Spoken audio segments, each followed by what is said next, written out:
Bem, olha só os dois poemas mencionados, né? Ilíada. A Ilíada narra como foi o último ano da Guerra de Troia. Fazer um rápido resumo dessa guerra, porque alguns aspectos são traçados no livro de vocês, né? O que acontece? O rei de Esparta era um sujeito chamado Menelau. A esposa dele, Helena, foi raptada por Paris, que era um príncipe lá da cidade de Troia. Então, Helena, esposa do rei de Esparta, foi raptada, do Menelau, foi raptada por Paris, príncipe de Troia. O Menelau não gostou, claro, ficou com raiva, e ele pegou a ajuda do irmão dele, Agamenon, e ele organizou um exército para atacar Troia. O exército grego era muito mais forte do que o exército de Troia.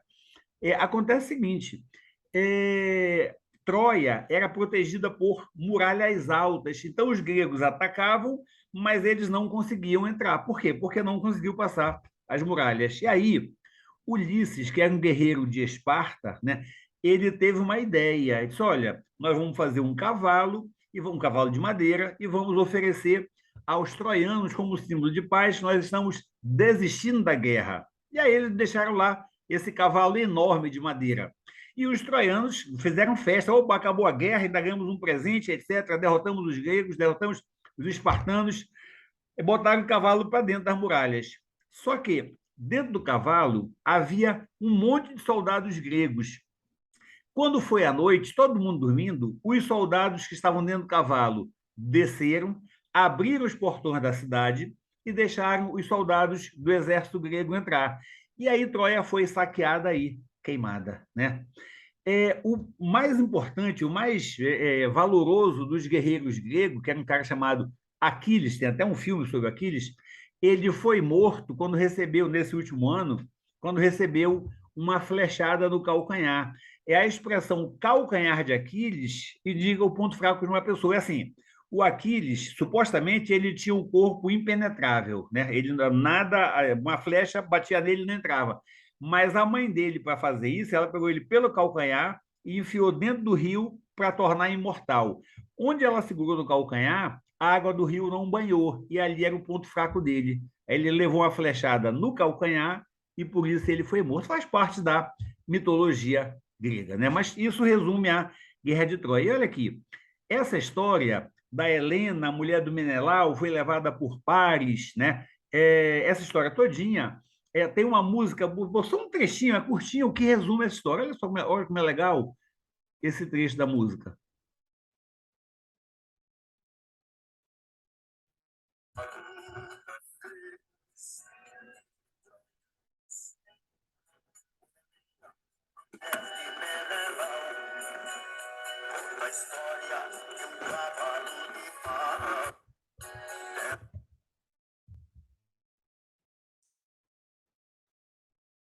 Peraí.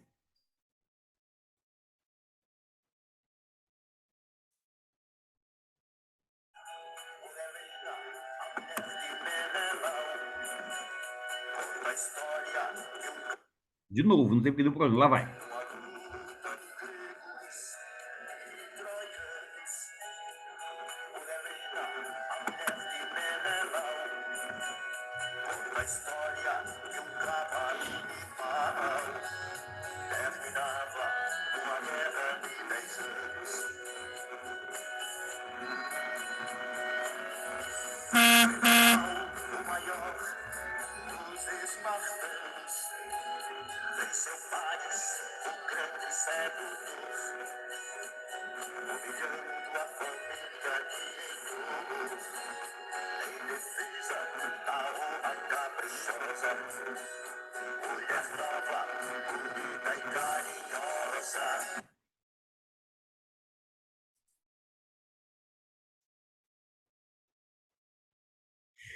Viram só?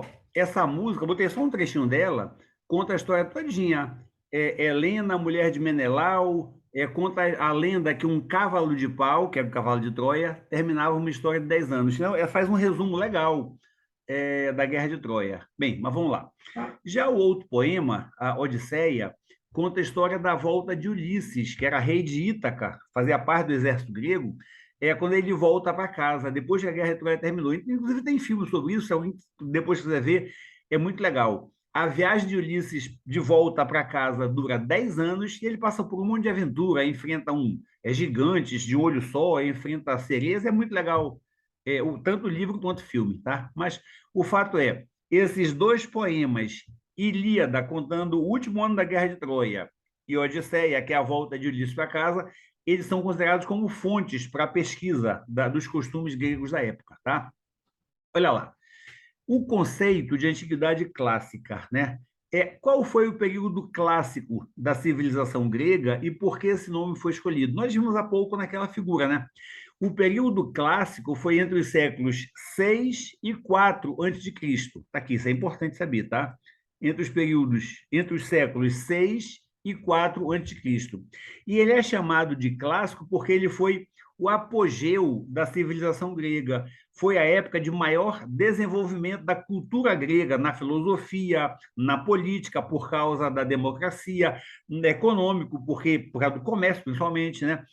Foi nesse período chamado de clássico que surgiu a chamada democracia ateniense. E essa palavra clássico está aqui, ela é usada exatamente por isso, para identificar algo que é considerado que foi muito relevante, algo que teve grande valor. Agora, o que foi a chamada antiguidade clássica? Qual outra civilização também está englobada nesse termo clássica? É que, na verdade, quando se fala em antiguidade clássica, se fala na civilização grega, mas também na civilização romana, que não está sendo estudada nesse capítulo, tá? Mas antiguidade clássica é que se refere aos gregos e aos romanos, que foram as grandes culturas desse período antigo, né?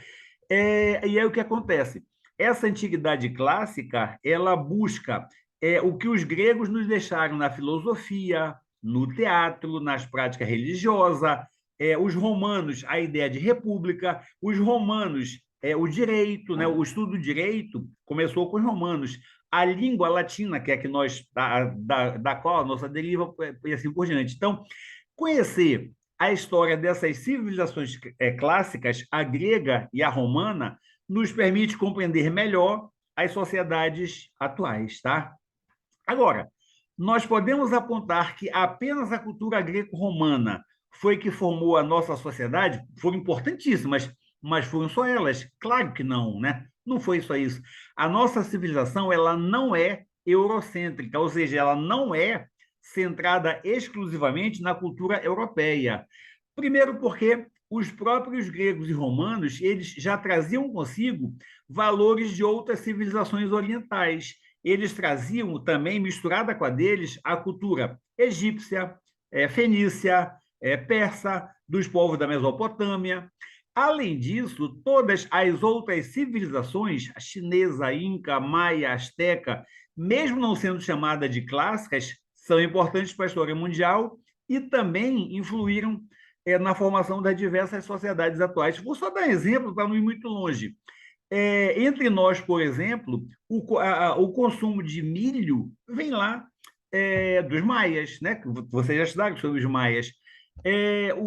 O consumo de determinado tipo de comida vem da cultura japonesa. Então, assim, a nossa cultura não foi formada apenas pela cultura greco-romana, tá? Elas foram importantíssimas, da Grécia e de Roma, mas diversas outras contribuíram para isso aí.